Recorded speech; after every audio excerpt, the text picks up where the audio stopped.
ما كنت بحياتي صدق انه هي ممكن تحكي هيك. يعني يومين كل ما اتذكر ابكي انه انا مخدوعه 20 سنه. ابدا لا اسامح. الخيانه لا يسامح فيها. انه انا لو متت بعيد الشر. مين بيحب ابني اكثر مني او قدي؟ ابو انا فجاه هيك تواجهت مع الموت، فهيك جاني سكته انه ايه شو هي.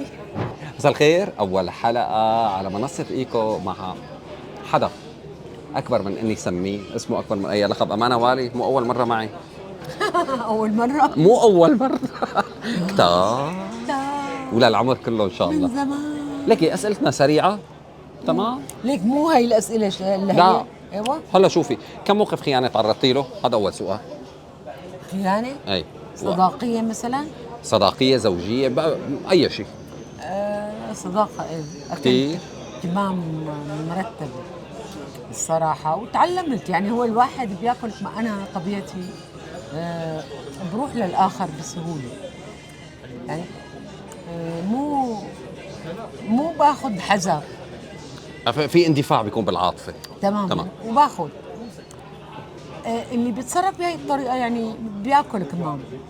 تعلمت، صرت اعرف انه اخذ حذري قبل ما لا تزم وتشكر الا بعد سنه و7 اشهر. هي على الجواز، على لا، الشغل، على الشغل. لا على اي حدا يعني ليثبت لك انه هو منيح. لانه في تجارب بدها تمر. في مصالح صار كتير. هلا ليكي المصلحه موجوده بالحياه بشكل عام، بس تكون بحد بلا ما يكون في اذى. يعني في ناس بيأذوك فعلا. شو اصعب موقف خيانه تعرضتي له؟ بلا ما نسميه، بس هيك بيحضرك موقف هيك قهرك من جوا، كسره لامانه بينه وبين حالها. احدى صديقاتي اللي بعتبرها انا كانت وفيه كتير وكانت مقربه ناحيه كتير. سمعت كلمه عن لسانها ما توقعت. يعني سمعتها باذني. يعني شلون سمعتها باذني؟ يعني دقت تليفون وانا بمحل هي الارني. اوه. عم تحكي. قالت لهم امانه عنكم؟ قالوا لا والله. عملت لهم انا هيك. فتحت. شو اصعب كلمه هيك جرحتك منها؟ مو قصه كلمه واحده. اسلوب. لا، الموقف. يعني انا يعني ما كنت بحياتي صدق انه هي ممكن تحكي هيك. ضليت يعني يومين كل ما اتذكر ابكي انه انا مخدوعه 20 سنه. 20 سنه؟ معقوله ولا هي تغيرت؟ يعني ما عاد اعرف شلون حلها براسي. بس طبعا واجهتي حلفوني ولا بعدتي؟ لا، حلفوني انه ما اقول انه كنت قاعده وسمعت. واذا دري لانه ما في غيرهم يعني. بس انا انتهت بالنسبه لي. وكيف انسحبتي من العلاقه؟ شوي ولا لا قطعتيها قطع بس؟ لا، شوي. ما بتسامحي؟ وين حدود امانه بالسماح؟ ابدا لا اسامح. في شيء بالحياه ما بتقدر تسامح في ابدا. الخيانه لا يسامح فيها.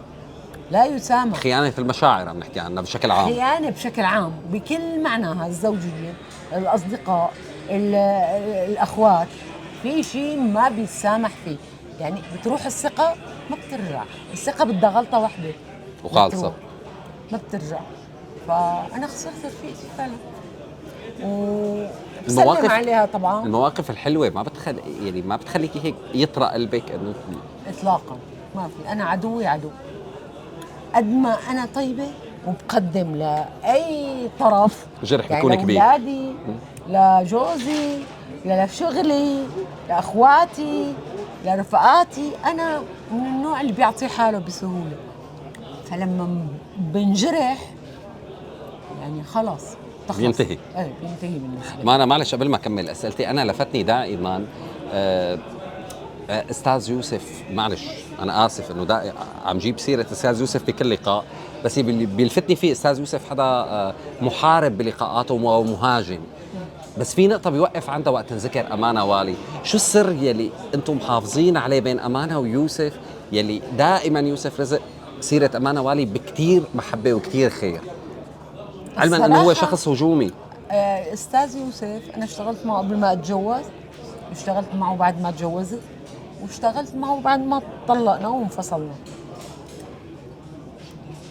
انا عمري وبتمنى انه كل النساء يفكروا بهالطريقه، ما عبيت اولادي على ابهاتهم، لانه عندي بنت من زوج قبل الاستاذ يوسف وبعدين سليمان. ايه ابدا ما استعديت اولادي، لانه كنت دائما براسي، وبتمنى انه كل النساء يفكروا بهالطريقه، انه انا لو متت بعيد الشر. مين بيحب ابني اكثر مني او قدي؟ ابوه. ابوه تماما. فمو من مصلحتي انه تكون علاقته بابوه سيئه. بعدين انا بقدر افرق انه هاي الغلط بيني وبينه، هذا الطفل ما مو له ذنبه. علاقه بالقصه. صح.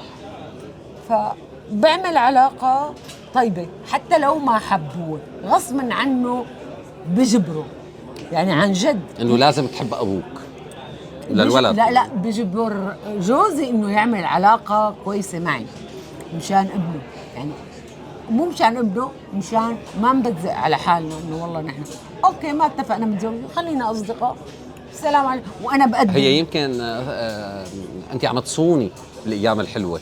هلا بصون تمام. بنفس الوقت يعني انا هذا الزلمه تجوزته، يعني في حياه مشتركه، طبعا أكيد. في ولد، في شيء مشترك، في كان حب، في ما بيقلب لعدو. يعني انا عندي كل انسان بفوت حياتي مو بس الزوج، يعني بياخذ جزء من حبي بيضل بذاكرتي، يعني ما بنفيني هاي، بس بتغير لغير مكان. بتغير تماما. لمكان ثاني. اما انا شو بغي خوفك اكثر؟ العمر، المرض، الفقدان، العجز، الوحده؟ المرض. عانيتي من فتره حسيتي فيها انه انت ضعيفه صحيا عم نحكي؟ ايه يعني في فتره صار معي شغله، يعني تفاجأت انه صارت معي سمرة قوية، يعني سمرة قوية صارت معي. انت بتعرف انه 5% بينفذوا وال95 بيموتوا. نحن اثنين من الخمسه، حظنا حلو والله. فانا فجأة هيك تواجهت مع الموت وجها لوجه، فهيك جاني سكتة انه ايه شو هي؟ شو اول شيء يعني؟ خطر لك؟ على مين خفتي اكثر شيء؟ او شو الحساب، اول حساب حسبتي انه لا سمح الله لو صار الموضوع خطر اكثر؟ اولادي يعني كنت في كثير شغلات بدي اقول لهم اياها، في كثير شغلات لازم اعمل لهم اياها، فبعد ما طلعت من هي القصه صرت اعملها، يعني صار عندي حذر انه واحد باي لحظه طبيعي، يعني نحن بنقول الموت بيجي باي لحظه، الاعمار بيد ربنا. لما بتواجهه بتصير مفاجاه. فايه يعني كثير شغلات بعملها، بقول لازم اعمل لابني هيك او لبنتي هيك قبل ما اموت، لازم اعمل هيك يعني صار في حسابات اخرى قبل، غير عن قبل.